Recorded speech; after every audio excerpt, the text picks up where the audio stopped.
2008년 7월 4일 베이징 제2중급 인민법원은 여론을 충격에 빠뜨린 연쇄 살인 사건들을 공개적으로 심리하기 시작했습니다. 피해자 유가족들이 너무 많이 몰려와 처음 배정된 법정의 자리가 부족해지자 법원은 급히 더 큰 법정으로 장소를 옮겨야 했습니다. 법정 안은 긴장감과 눈물, 분노로 가득 차 있었습니다. 이 사건은 너무나 중대해서 2008년부터 2012년 8월 1일까지 정정 4년간 재판이 진행된 후에야 완전히 종결될 수 있었습니다. 그렇다면 피고석에 선 이들은 누구이며 당국을 그토록 곤혹스럽게 만든 이들의 죄는 무엇이었을까요? 왜 재판정은 분노로 넘쳐났을까요? 오늘 기사에서 우리와 함께 이 충격적인 사건의 진실을 파헤쳐 보겠습니다. 하지만 본격적인 내용에 들어가기 전에 우리 채널의 좋아요와 구독, 그리고 알림 설정을 잊지 말아주세요. 앞으로의 흥미로운 사건들을 놓치지 않으려면 꼭요! 이 이야기는 베이징의 추운 어느 날부터 시작됩니다. 차오양구 공안서에 두민궈라는 노인으로부터 다급한 전화가 걸려왔습니다. 떨리는 목소리로 그는 딸 두신란과 사위 원다이, 이미 며칠째 미스터리하게 실종되었다고 신고했습니다. 두민궈의 진술에 따르면 2007년 1월 25일 아침 두 부부는 평소처럼 출근했지만 그 후 완전히 연락이 끊겼습니다. 더 걱정스러운 점은 두 사람이 동시에 사라진 적이 없었고 연락조차 되지 않는다는 것이었으며 집에는 돌봐야 할 어린 두 아이가 남아 있었습니다. 두민궈는 이번 실종이 결코 평범한 일이 아니라고 확신했습니다. 신고를 받은 즉시 차오양구 공안은 수사에 착수했습니다. 수사관들은 두신란 부부가 근무하던 베이징 쟁워먼 상업지구에 위치한 LG 빌딩으로 출동했습니다. 그곳에서 보안 카메라 영상을 확인한 경찰은 몇 가지 주목할 만한 단서를 발견했습니다. 실종 당일 아침, 두신란은 얇은 빨간 스웨터를 입고 휴대전화를 손에 든 채 혼자 건물을 나섰습니다. 그녀의 모습은 별다른 이상, 징후 없이 평범해 보였습니다. 잠시 후 남편 원다이 역시 혼자 건물 밖으로 나왔습니다. 하지만 이상한 점은 그들의 개인 차량이 지하 주차장에 그대로 남아 있었고 그날 하루 종일 전혀 움직이지 않았다는 것이었습니다. 경찰은 감시 영상을 몇 번이고 돌려봤지만 명확한 단서를 더 찾지 못했습니다. 두 사람은 마치 존재하지 않았던 것처럼 흔적 없이 사라졌습니다.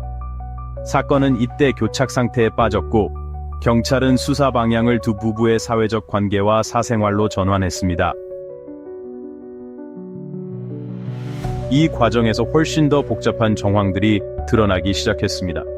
경찰 조사 결과 38살의 두신란은 베이징에서 꽤 유명한 여성 기업가로 푸펑 화리 의료기기 투자회사의 사장을 맡고 있었습니다.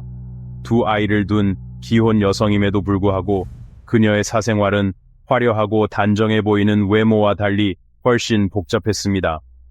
두신란은 1995년 첫 번째 결혼을 정모화라는 남성과 했으나 남편의 불임 문제로 결혼 생활은 오래가지 못했습니다.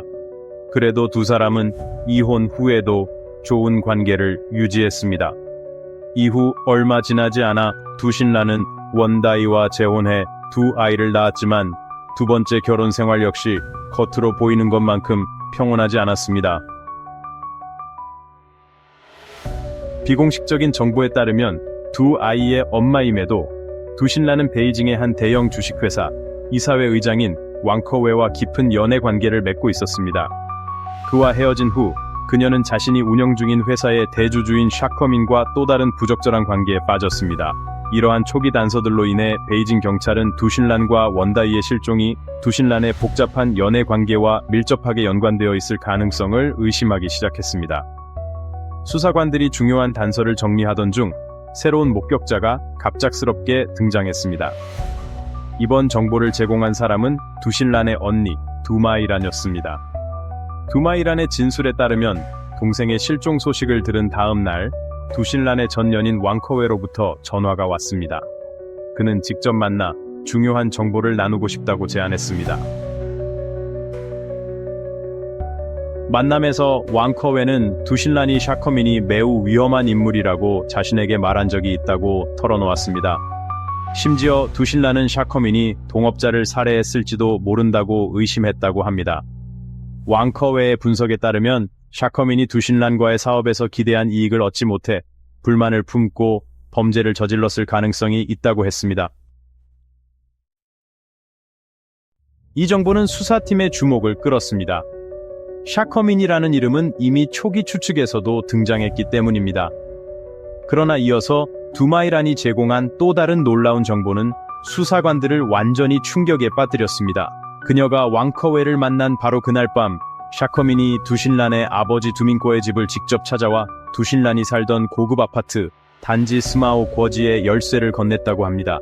샤커민은 두신란이 실종 일주일 전 위협적인 전화를 받았다고 밝히며 그 전화가 왕커웨와 그의 신복 양판과 관련이 있을 가능성을 의심했습니다.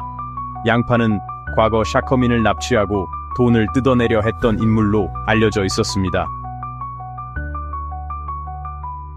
이상하게도 두신란과 연애 관계였던 두 남자가 연이어 그녀의 가족을 찾아와 서로를 고발했습니다. 이는 수사팀을 큰 혼란에 빠뜨렸습니다. 두 사람의 진술은 상충되고 고발 방향은 정반대였습니다. 그렇다면 누가 진실을 말하고 있고 누가 수사를 방해하려고 거짓을 늘어놓는 걸까요? 이 진술들의 진위 여부를 즉시 확인할 수 없었기 때문에 경찰은 샤커민, 왕커웨, 그리고 미스터리한 인물 양판의 신원과 관계를 더 깊이 조사하기로 결정했습니다. 수사기관에 소환된 샤커민은 처음에는 매우 협조적인 태도를 보이며 자신도 피해자라고 주장했습니다. 그의 진술에 따르면 2년 전인 2005년 그는 사기 혐의로 베이징 경찰의 수배를 받았습니다. 하지만 체포되기 전에 정체불명의 괴한들에게 납치되어 7일 밤낮 동안 불법 감금되었습니다. 납치범들은 500만 위안의 몸값을 요구하며 돈을 내지 않으면 경찰에 넘기겠다고 협박했습니다. 감금 6일째 되던 날 양판이라는 남자가 나타나 두신란의 체면을 봐서 샤커민을 풀어주는 조건으로 130만 위안을 내라고 제안했습니다. 풀려난 후 샤커민은 집으로 돌아왔고 그 사이 경찰의 수배가 증거 부족으로 취소된 것을 알게 되었습니다. 납치에서 벗어났지만 이후 샤커민은 두려움 속에서 살았습니다. 계속되는 협박 전화가 그를 괴롭혔고 돈을 내지 않자 그들은 두신란을 타깃으로 삼아 돈을 뜯어내려 했습니다. 2006년 12월 더 이상 견딜 수 없었던 샤커민은 베이징 공안에 자진 신고했습니다. 검증 결과 경찰은 샤커민이 실제로 납치된 적이 있으며 양판이라는 인물이 몸값을 요구한 사실을 확인했습니다. 하지만 양판의 구체적인 신원을 묻자 샤커민은 모호한 태도를 보이며 더 이상 단서를 제공하지 못했습니다. 이는 베이징 경찰로 하여금 사건이 겉으로 드러난 것보다 훨씬 복잡하며 숨겨진 내막이 많다고 믿게 했습니다. 한편 다른 수사 방향에서 왕커웨가 제공한 새로운 정보는 또 다른 충격을 안겼습니다. 그는 두신란과 가까운 관계였으며 그녀가 많은 비밀을 털어놓았다고 했습니다. 그중 가장 주목할 만한 것은 샤커민과 관련된 범죄 혐의에 대한 두신란의 의심이었습니다. 두신란의 말에 따르면 그녀의 회사는 부동산 사업가 미화와 함께 베이징 교외 화이러우에 고급 빌라 단지를 짓는 프로젝트를 진행했습니다. 하지만 프로젝트가 끝나기도 전에 미화가 갑작스럽게 실종되었습니다. 이후 샤커민의 부하임을 자처하는 사람들이 두신란을 찾아와 돈을 요구하며 미화를 제거한 대가라고 노골적으로 말했습니다. 그 후 두신란은 샤커민이 재정적 갈등으로 동생 샤커즈와 부하들을 시켜 파트너를 살해하고 입을 막으려 했다고 의심하며 두려움 속에 살았습니다. 뿐만 아니라 왕커웨는 실종 전 두신란이 자신에게 샤커민의 손에 언젠가 목숨을 잃을지도 모른다고 걱정한 적이 있다고 밝혔습니다. 이러한 복잡한 정황은 수사관들에게 수많은 질문을 던졌습니다. 샤커민은 정말 얼마나 위험한 범죄자일까요? 그와 두신란의 관계는 얼마나 깊었기에 이런 엄청난 의혹으로 이어진 걸까요? 왕커웨는 또 다른 충격적인 정보를 경찰에 제공했습니다. 2005년 두신란과 샤커민 그리고 장리펑이라는 남자가 함께 6천만 위안 규모의 신용사기를 벌였다고 합니다. 하지만 성공 후 장리펑이 갑작스럽게 사라졌고 샤커미는 그가 해외로 떠났다고 설명했습니다. 그러나 왕커웨의 정보에 따르면 그 이후로 장리펑은 완전히 소식이 끊겼습니다. 샤커민 사건 개요 듀레이션 약 4분 정도. 따라서 왕커웨의 진술에 따르면 샤커민은 이에 대해 항상 강한 분노를 느꼈으며 이런 사실을 결코 받아들일 수 없었다고 합니다. 만약 왕커웨가 방금 폭로한 내용이 사실이라면 샤커민은 두신란과 원다이의 실종 사건의 주요 용의자일 뿐만 아니라 살인과 금융사기 등 여러 중대한 범죄와도 연관이 있는 인물입니다. 상황이 점점 심각해짐을 인지한 전담 수사팀은 모든 인력을 동원해 샤커민의 신원과 사회적 관계를 철저히 조사하기로 결정했습니다. 얼마 지나지 않아 이 위험한 인물에 대한 상세한 프로필이 수사팀에 전달되었습니다. 이미 마음의 준비를 하고 있었음에도 불구하고 그의 어두운 과거로 가득 찬 두꺼운 이력서를 직접 마주했을 때 수사관들은 등골이 서늘해지고 공포를 느끼지 않을 수 없었습니다. 샤커민은 1964년 4월 6일에 태어났으며 고등학교만 졸업했지만 한때 베이징에서 명망 있는 국가기관의 간부로 활동했습니다. 그의 아내 구스는 베이징 하이댕구에 있는 유명 대학의 철학부 강사였습니다. 두 사람 사이에는 아들 샤머캉이 있었으나 현재 이 아들은 해외로 출국해 중국에 전혀 머물고 있지 않습니다. 샤커민의 과거는 온통 오점으로 얼룩져 있었습니다. 1988년 5월 그는 투기 및 불법 기차표 매매 혐의로 3년형을 선고받고 복역했습니다. 출소 후 기관에서 해고된 그는 어떤 대가를 치르더라도 부자가 되겠다는 결심을 다졌습니다. 이후 그는 베이징을 떠나 선전과 광저우 등지를 돌아다니며 사업 기회를 모색했습니다. 날카로운 두뇌와 대담함 덕분에 1990년대 초 샤커민은 생애 첫 큰돈인 30만 위안을 벌어들였습니다. 이 돈을 기반으로 그는 곧장 베이징으로 돌아와 전망 좋은 수출입 사업에 뛰어들었습니다. 1996년 한 상거래에서 그는 우연히 두신란을 알게 되었습니다. 당시 두신란은 30살도 안 되었지만 뛰어난 소통 능력과 사업 수완을 이미 뚜렷이 보여주고 있었습니다. 두신란은 정부 관계자들과 폭넓은 인맥을 구축했고 주요 기관의 고위층과도 긴밀한 관계를 맺고 있었습니다. 이렇게 재능 있고 영향력 있는 여성인 두신란은 인생을 바꾸기 위해 무엇이든 하려는 샤커민의 관심을 단숨에 사로잡았습니다.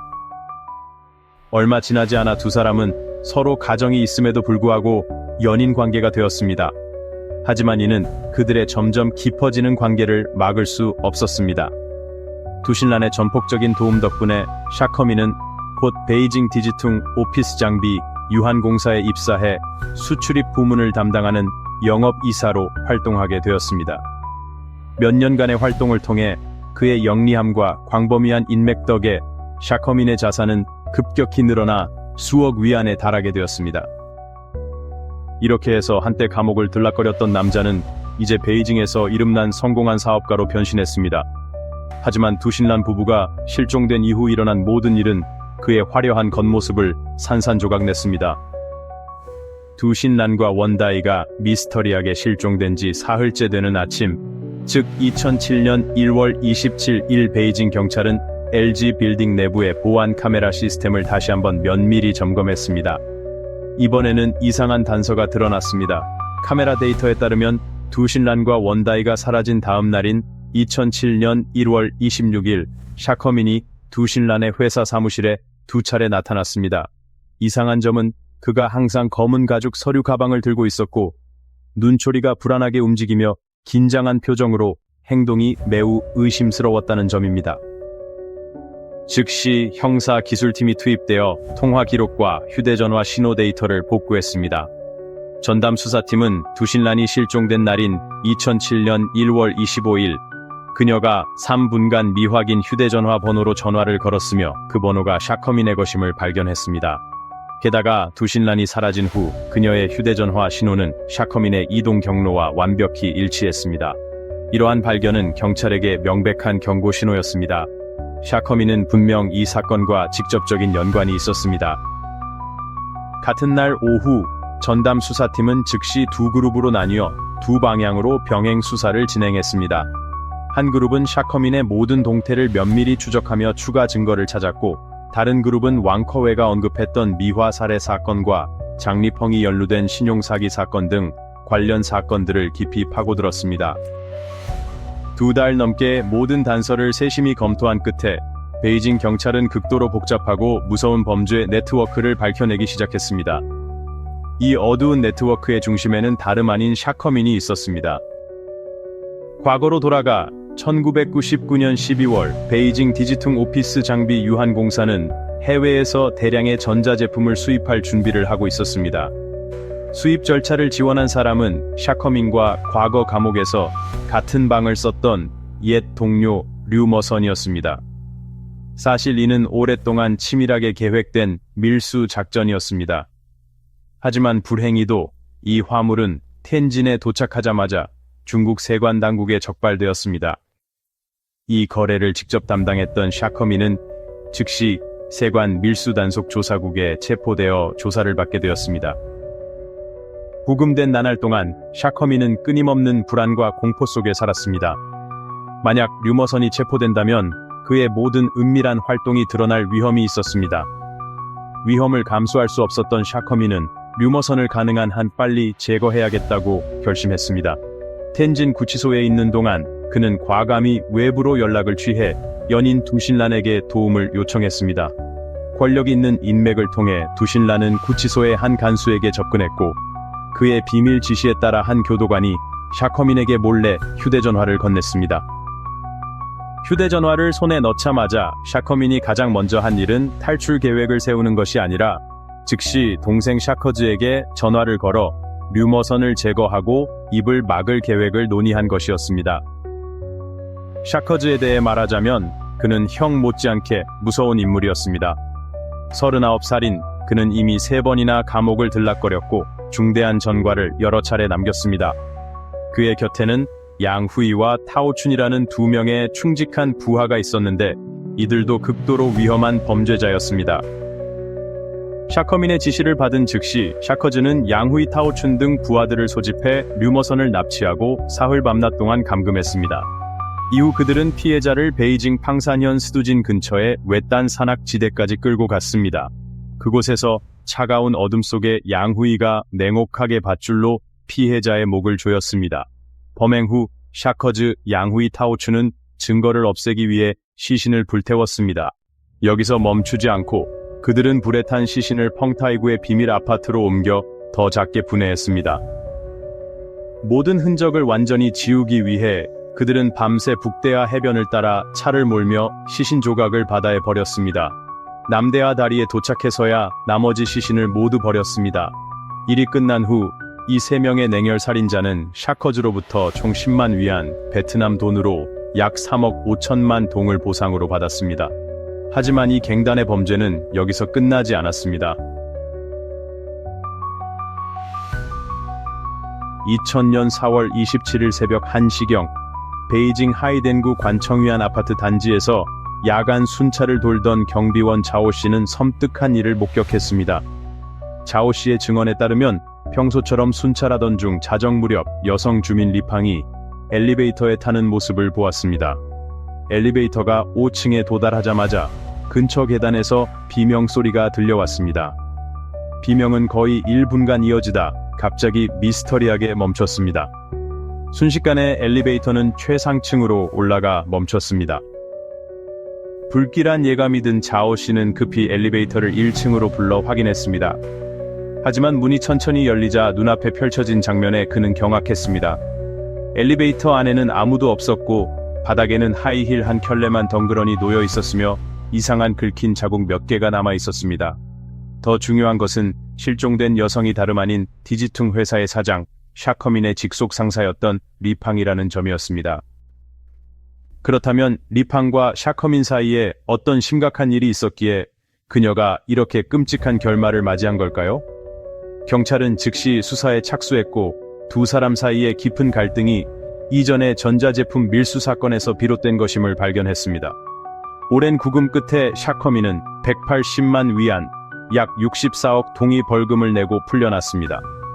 하지만 그를 격분하게 한 것은 그 직후 이 벌금 전액이 리팡이 관리하는 디지퉁 회사 계좌로 다시 반환되었다는 사실이었습니다. 자신이 거액을 잃었다는 사실을 알게 된 샤커미는 분노로 가득 차 이를 도저히 참을 수 없었습니다. 리팡은 처음에 샤커민에게 100만 위안, 약 35억 동을 돌려주었지만 이후 여러 핑계를 대며 나머지를 지급하지 않았습니다. 돈을 돌려받을 수 없다고 판단한 샤커민은 또다시 살인으로 입을 막으려는 계획을 세웠습니다. 2000년 4월 27일 새벽 샤커민과 공범들은 리팡을 몰래 따라 관청이 한 아파트 단지로 갔습니다. 그녀가 혼자 엘리베이터에 타는 것을 확인하자 즉시 계획을 실행에 옮겼습니다. 샤커즈 양후이 타오추는 5층에 미리 매복해 엘리베이터를 호출했습니다. 문이 열리자마자 그들은 리팡을 제압해 미리 빌린 밀실로 데려갔습니다. 망설임 없이 그들은 리팡을 징선 고속도로로 데려가 목을 졸라 숨지게 했습니다. 증거를 없애기 위해 시신을 잘게 나눈 뒤 베이징 순이현의 조백강에 버렸습니다. 샤커민 사건 개요. 이 사건에 대해 진술하면서 샤커민은 태연하게 이렇게 말했습니다. 류머선을 처단할 때는 아직 약간의 망설임과 두려움이 있었다고요. 하지만 그 이후로는 그들에게 남아있던 마지막 양심마저 완전히 사라졌습니다. 심지어 그는 냉정하게 이렇게 덧붙였습니다. 한 사람을 죽여도 사형이고 두 사람을 죽여도 똑같다. 그러니 더 이상 망설일 필요가 뭐가 있겠나. 이런 잔인하고 왜곡된 사고가 샤커민의 범죄 집단을 피도 눈물도 없는 살인마로 만들었고 그들은 조금의 주저함 없이 잔혹하게 손을 댔습니다. 이 사건에 연루된 범죄자 중에는 42살의 타오춘, 별명 핀츠가 있었습니다. 그는 마약 중독으로 인해 노동교화소에 보내진 적이 있었습니다.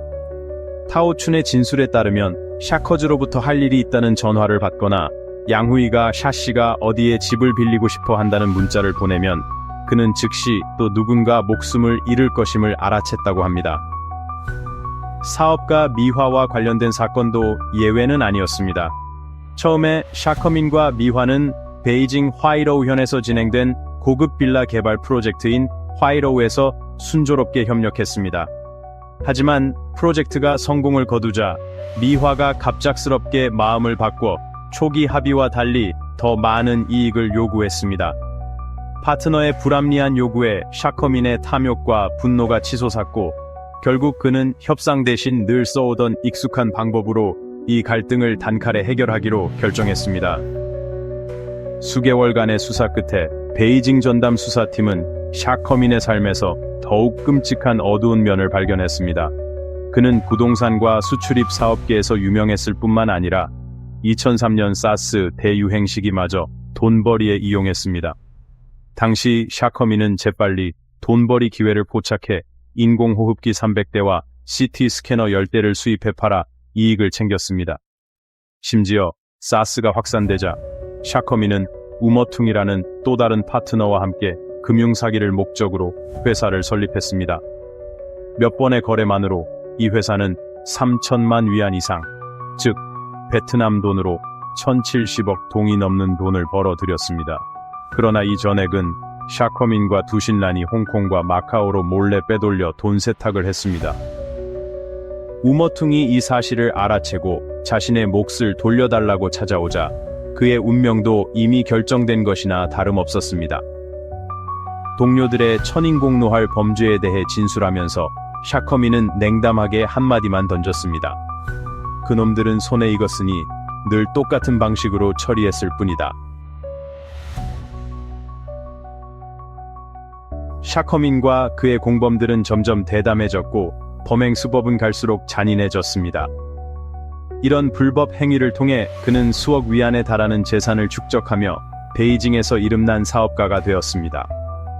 권력과 부의 정점으로 올라가는 여정에서 연인이자 가장 믿음직한 공범이었던 두신란은 적지 않은 공을 세웠습니다. 그러나 샤커민의 끝없는 탐욕은 한계가 없었습니다.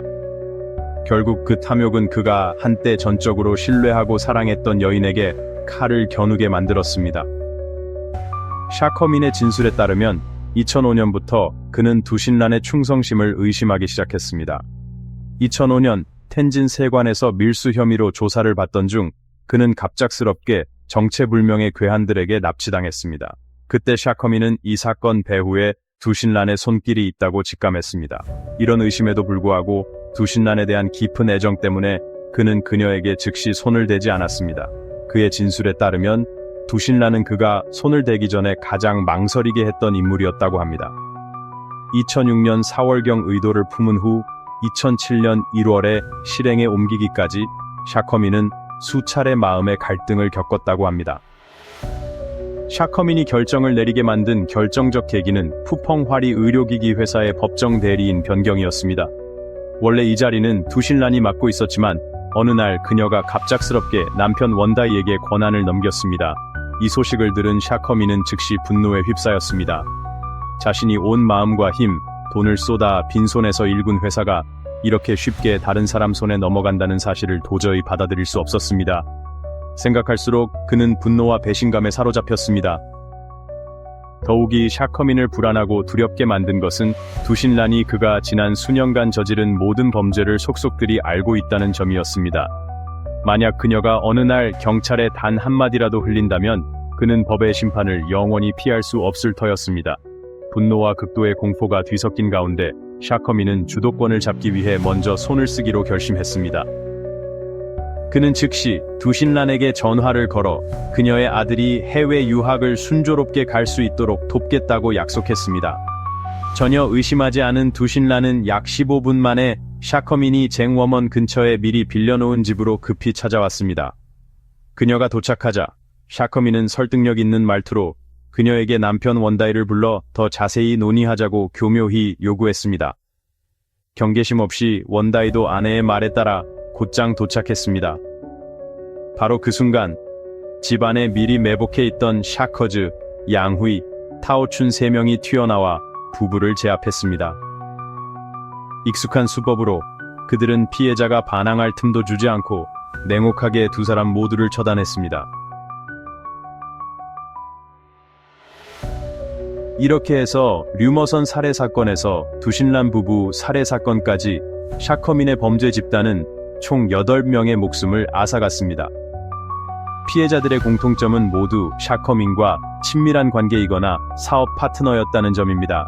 그뿐만 아니라 샤커민과 공범들은 밀수와 거액의 신용사기 등 수많은 불법 활동에도 손을 댔습니다.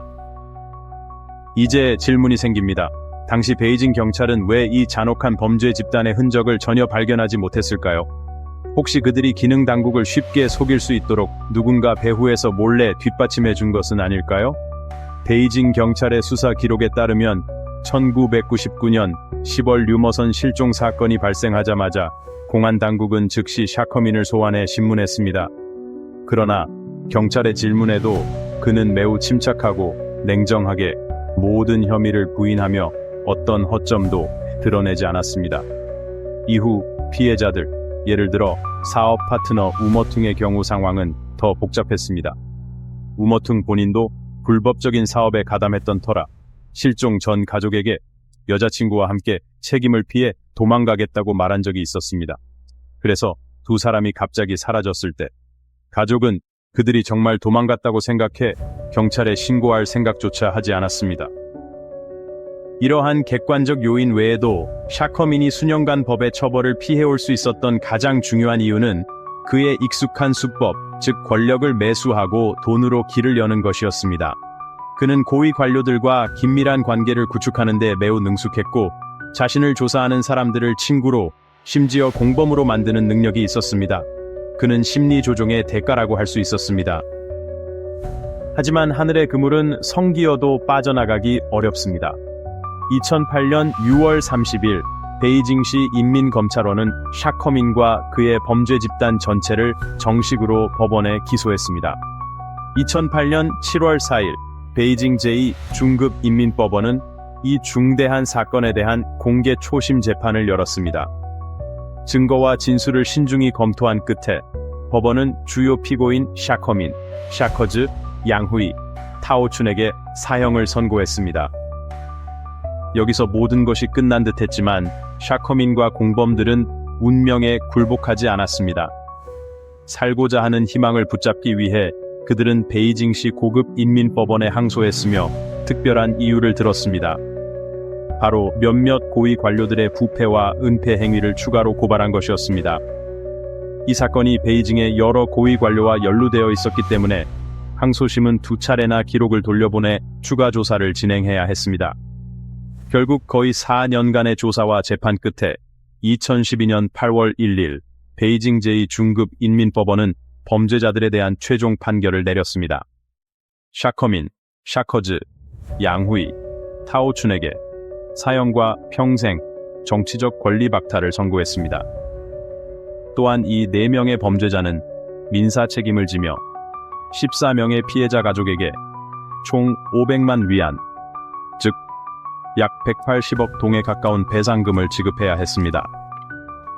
2014년 4월 22일 최고인민법원장이 사형 집행 명령에 서명한 후 샤커민, 샤커즈, 양후이, 타오춘 4명의 위험한 범죄자는 베이징 제2중급 인민법원에서 마지막 신원 확인을 거쳤습니다. 이후 그들은 사형장으로 압송되어 총사령으로 형이 집행되었습니다. 이로써 샤커민이 이끄는 억만장자 피해 범죄 집단은 완전히 소멸되었고 한때 베이징 수도를 충격에 빠뜨렸던 끔찍한 범죄의 연쇄가 막을 내렸습니다.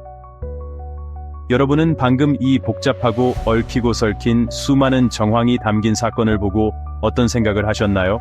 아래 댓글란에 여러분의 의견을 남겨주세요. 그리고 여기까지 저희와 함께 끝까지 동행해주신 여러분께 감사의 인사를 전합니다. 작별 인사를 하기 전에 저희 채널에 좋아요와 구독을 잊지 말아주세요. 또 다른 전설적인 사건들을 업데이트 받으려면요. 좋아요, 구독, 그리고 알림벨을 꼭 눌러주세요. 내일 이 시간에 다시 만날 약속이 있으니까요.